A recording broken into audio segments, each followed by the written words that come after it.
आज हम एक ऐसी कंपनी की कहानी में उतर रहे हैं जो भारत के औद्योगिक भविष्य के बिल्कुल सेंटर में है।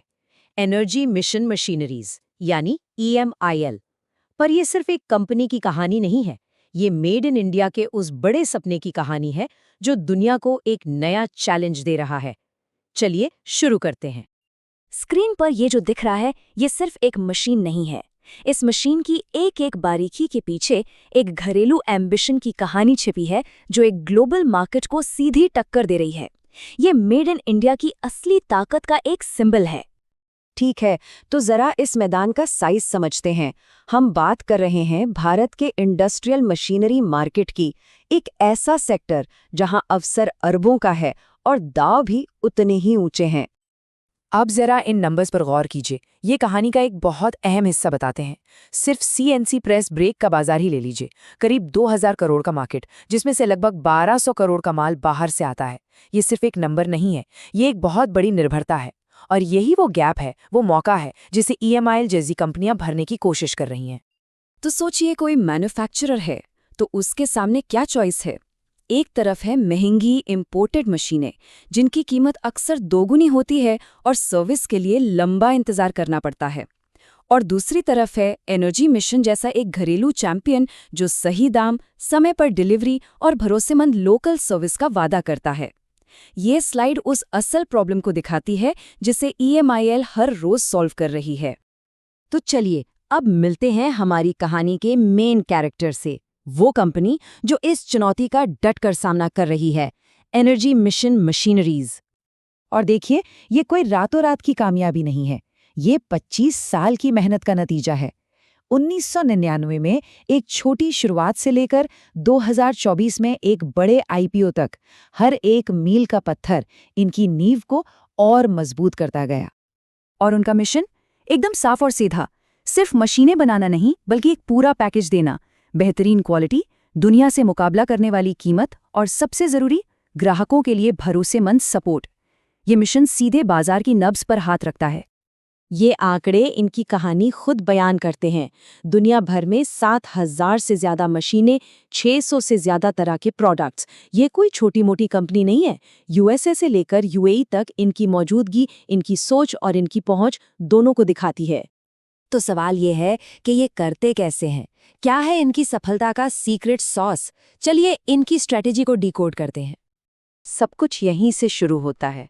ये कोई आम फैक्ट्री नहीं है, ये 2,60,000 वर्ग फुट में फैली एक अत्याधुनिक फैसिलिटी है जो बड़े पैमाने पर उत्पादन और क्वालिटी के प्रति इनके कमिटमेंट का जीता जागता सबूत है।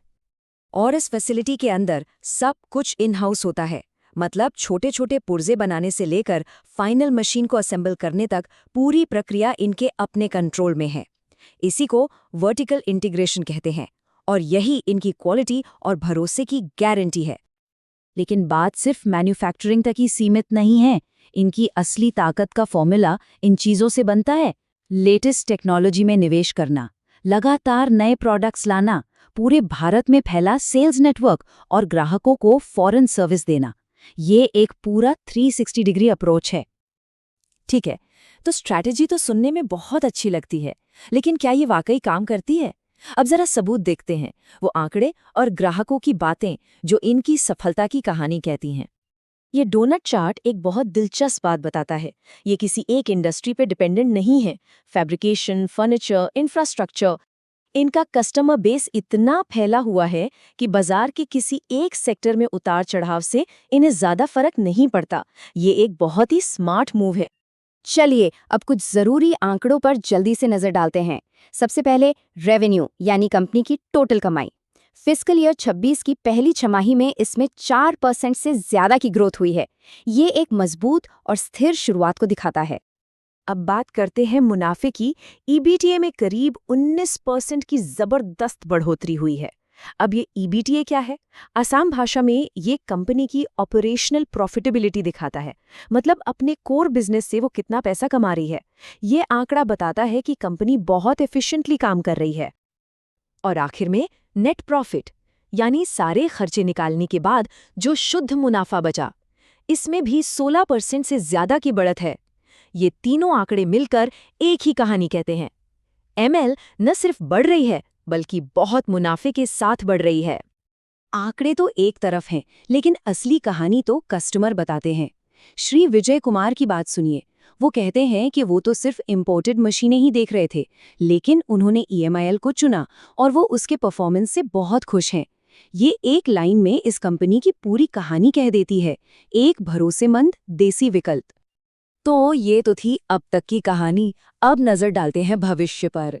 एनर्जी मिशन अपनी इस कामयाबी को और आगे ले जाने के लिए क्या कर रही है? इनकी आगे की स्ट्रैटेजी 3 मजबूत पिलर्स पर टिकी है। पहला, कैपेसिटी एक्सपेंशन, मतलब अपनी उत्पादन क्षमता को 900 से बढ़ाकर 1500 मशीन सालाना करना। दूसरा, बैकवर्ड इंटीग्रेशन, इसका मतलब है कि जो पार्ट्स वो अभी बाहर से खरीदते हैं उन्हें खुद अपनी नई फैसिलिटी में बनाना। इससे लागत कम होगी और मुनाफा बढ़ेगा। और तीसरा, एक्सपोर्ट रिवाइवल, अमेरिका और मिडिल ईस्ट जैसे फायदेमंद विदेशी बाजारों पर फोकस करना। और ये एक्सपोर्ट वाला पॉइंट बहुत ज़रूरी है। अभी ये उनकी कमाई का बहुत छोटा हिस्सा है, लेकिन टारगेट है इसे 10% से ऊपर ले जाना। क्यों? क्योंकि विदेशी बाजारों में मार्जिन यानी मुनाफा घरेलू बाजार से करीब 8% ज़्यादा मिलता है। ये एक बहुत बड़ा अवसर है। तो आखिर में सवाल सिर्फ एनर्जी मिशन की सफलता का नहीं रह जाता। इनकी कहानी भारत की बड़ी इंडस्ट्रियल एम्बिशन का एक छोटा सा मॉडल है।